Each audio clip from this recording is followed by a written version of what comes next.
Assalamualaikum warahmatullahi wabarakatuh.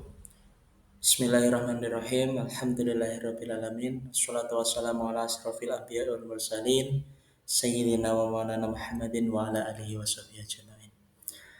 Baik, Alhamdulillahirrabbilalamin. Anak-anakku semua, kali ini kita berjumpa kembali di dalam video pembelajaran yaitu terkait menjauhi pergaulan bebas untuk melindungi harkat dan martabat manusia. Baik, sebelum memulai pelajaran, ya, kita disunahkan dulu untuk berdoa. Tapi sebelum itu, bagaimana kabar anak-anakku semua? Semoga semuanya dalam keadaan sehat walafiat ya. Amin, amin ya rabbal alamin. Baik, kita mulai berdoa dulu. Bismillahirrahmanirrahim.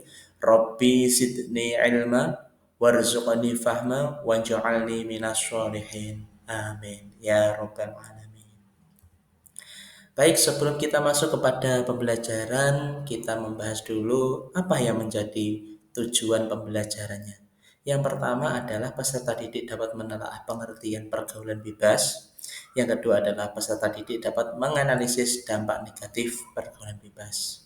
Baik, kita masuk kepada materinya. Nah, apakah pergaulan bebas itu? Nah, anak-anak pasti sudah sering mendengar apa yang dimaksud dengan pergaulan bebas. Nah, kali ini kita akan uraikan maksud dari pergaulan bebas. Pergaulan bebas adalah secara bahasa diambil dari kata pergaulan dan juga bebas. Pergaulan merupakan proses interaksi antara satu individu dengan individu lain. Bebas terlepas dari kewajiban, aturan, dan norma. Secara istilah, bentuk perilaku menyimpang yang melewati batas norma dan kewajiban. Nah, bagaimana bentuk pergaulan bebas? Yang pertama ada seks bebas. Seks bebas adalah istilah yang digunakan untuk menggambarkan hubungan seksual yang dilakukan tanpa komitmen panjang, tanpa batasan sosial atau norma, atau di luar ikatan pernikahan yang sah menurut hukum atau agama. Seks bebas dapat terjadi antara individu yang tidak memiliki ikatan emosional atau relasional yang kuat dan seringkali mengacu pada aktivitas seksual yang dilakukan sebagai hasil dari keinginan sesaat atau untuk mengeksplorasi kebutuhan seksual tanpa adanya pertanggungjawaban sosial. Yang kedua, ada penyalahgunaan narkoba dan alkohol.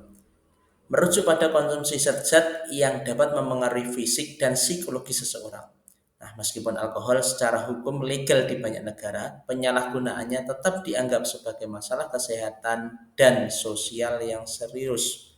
Narkoba di sisi lain merujuk pada berbagai zat yang tidak sah atau ilegal dalam kebanyakan negara karena potensi berbahaya yang ditimbulkannya. Kemudian bergaul dengan geng atau kelompok negatif. Nah, bentuk pergaulan di mana seseorang bergabung atau berinteraksi dengan kelompok yang mendorong perilaku menyimpang, melanggar norma sosial, atau melakukan aktivitas ilegal. Geng atau kelompok ini seringkali memiliki aturan atau budaya yang bertentangan dengan nilai moral, etika, dan hukum. Nah, terdapat dalil terkait pergaulan bebas. Yang pertama, ada Quran surat Al-Isra ayat 32. Mari kita baca bersama-sama. Bismillahirrahmanirrahim. Wala taqrabuz zina innahu kana fahisyah wa sa'a sabila.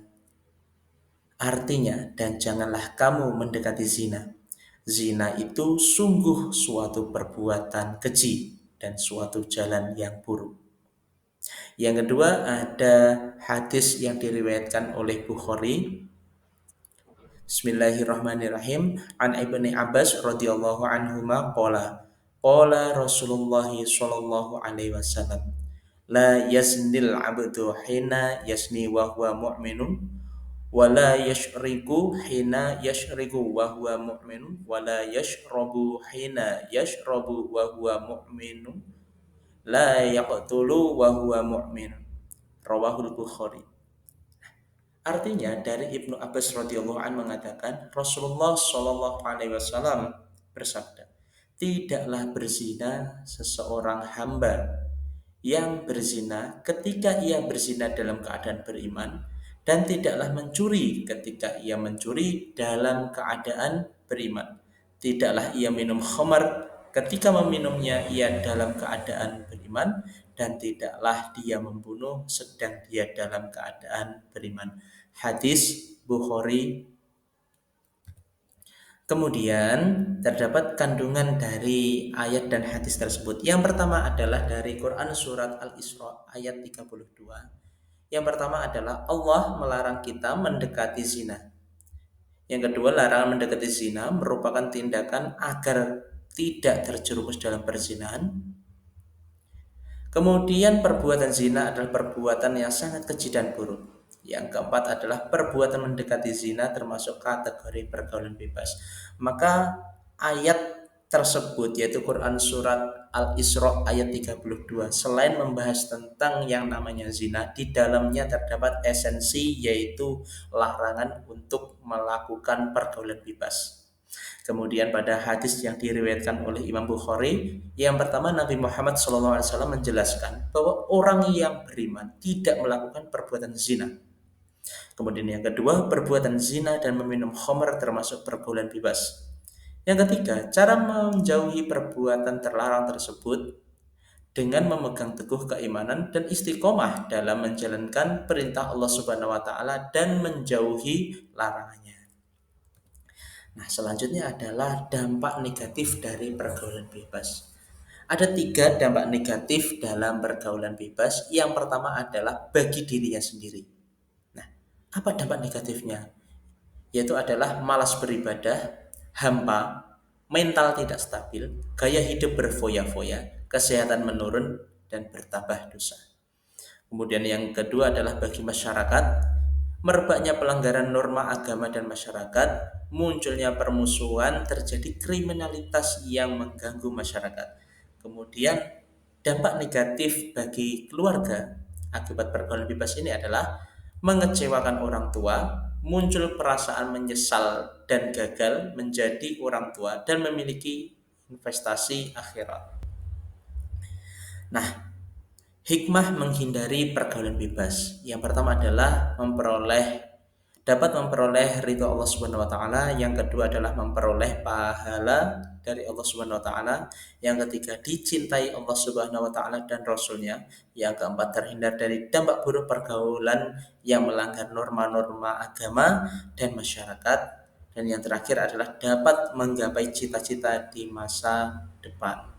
Baik, terima kasih. Itu adalah presentasi terkait dengan larangan pergaulan bebas. Kurang lebihnya dari Bapak mohon maaf. Wallahul muwaffiq ila aqwamit thoriq. Assalamualaikum warahmatullahi wabarakatuh.